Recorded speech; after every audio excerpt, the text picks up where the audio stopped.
श्री राधा रमण जी का मंदिर श्री गौड़ी समाज के सबसे प्रसिद्ध मंदिरों में से एक है और श्री राधा रमण जी उन विग्रहों में से हैं जो कि अब भी श्री वृंदावन धाम में स्थित हैं। ऐसा कहा जाता है कि अन्य विग्रह तो वृंदावन छोड़कर जयपुर चले गए, लेकिन श्री राधा रमण जी कभी भी वृंदावन छोड़कर नहीं गए और 1532 से यहीं पर विराजमान हैं। मंदिर के दक्षिण में श्री राधा रमण जी का प्राकट्य स्थल और गोपाल भट्ट स्वामी जी का समाधि स्थल भी है। कहा जाता है कि गोपाल भट्ट स्वामी जी ने ही राधा रमण के विग्रह को प्रकट किया था। एक बार श्री गोपाल भट्ट स्वामी जी अपनी प्रचार यात्रा के दौरान गंडकी नदी में स्नान कर सूर्य भगवान को अर्घ दे रहे थे। तभी उनके हथेली में शालिग्राम भगवान का अद्भुत शिला उनके हाथों में आ गया। जब गोस्वामी जी दोबारा अर्घ लिया तो पुनः एक और शिला उनकी हथेली में आ गई। इस प्रकार 12 बार करते हुए 12 शालिग्राम जी शिला उनके हाथ में आए। फिर गोपाल भट्ट स्वामी जी सभी शिलाओं को लेकर वृंदावन धाम लेकर आ गए और यहाँ पर आकर यमुना नदी के केशी घाट तट के नज़दीक ही एक कुटी बनाकर सभी शिलाओं को वहाँ विराजित कर श्रद्धा भाव से पूजा अर्चना शुरू कर दिया। एक बार वृंदावन की यात्रा पर निकले हुए सेठ जी ने वृंदावन में स्थित सभी श्री विग्रहों के लिए विभिन्न प्रकार के महंगे महंगे वस्त्र और आभूषण दिए और उन्होंने श्री गोपाल भट्ट जी को भी वस्त्र और आभूषण भेंट दिए।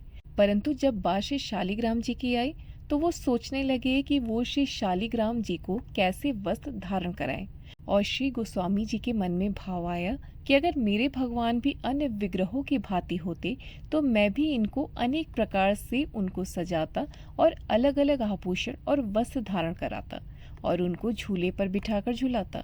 और पूरी रात श्री गोस्वामी जी को यही सोचते सोचते नींद नहीं आई। सुबह हुई, जब थोड़ी नींद सोने के बाद उनकी आंखें खुली तो वो पूरी तरह से आश्चर्यचकित रह गए।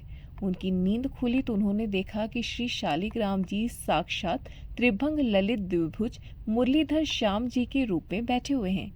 जिस दिन ये सब घटित हुआ वो दिन 1599 विक्रम संवत वैशाख शुक्ल पूर्णिमा का शुभ दिन था। यथाशीघ्र श्री गोस्वामी जी उठे। उन्होंने अपने भगवान का विशेष रूप से श्रृंगार किया और उनका सेवा भाव किया।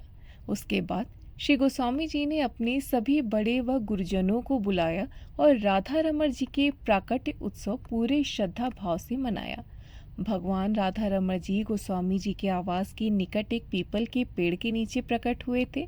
यह वही दिव्य स्थल है जहाँ करीब 4500 वर्ष पूर्व भगवान श्री कृष्ण एक रास के दौरान श्री राधा जी से समाधि लिए थे।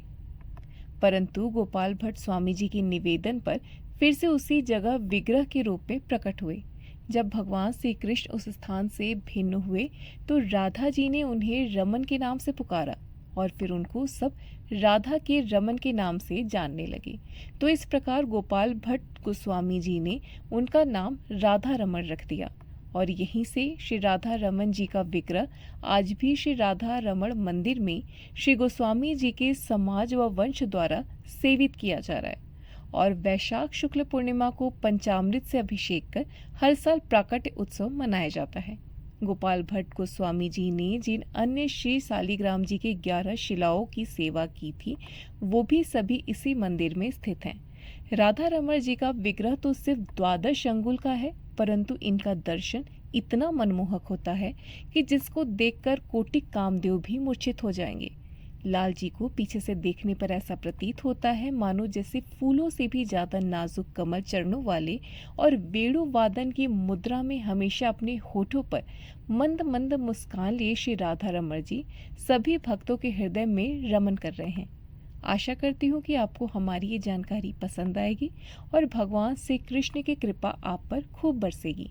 अगले वीडियो में हम जानेंगे वृंदावन स्थित श्री राधा वल्लभ जी के प्राकट्य के बारे में रोचक कथा। तब तक ऐसी तमाम रोचक कथाओं और जानकारियों को जानने के लिए सब्सक्राइब करें हमारे चैनल श्री जी को और प्रेम से बोले राधे राधे।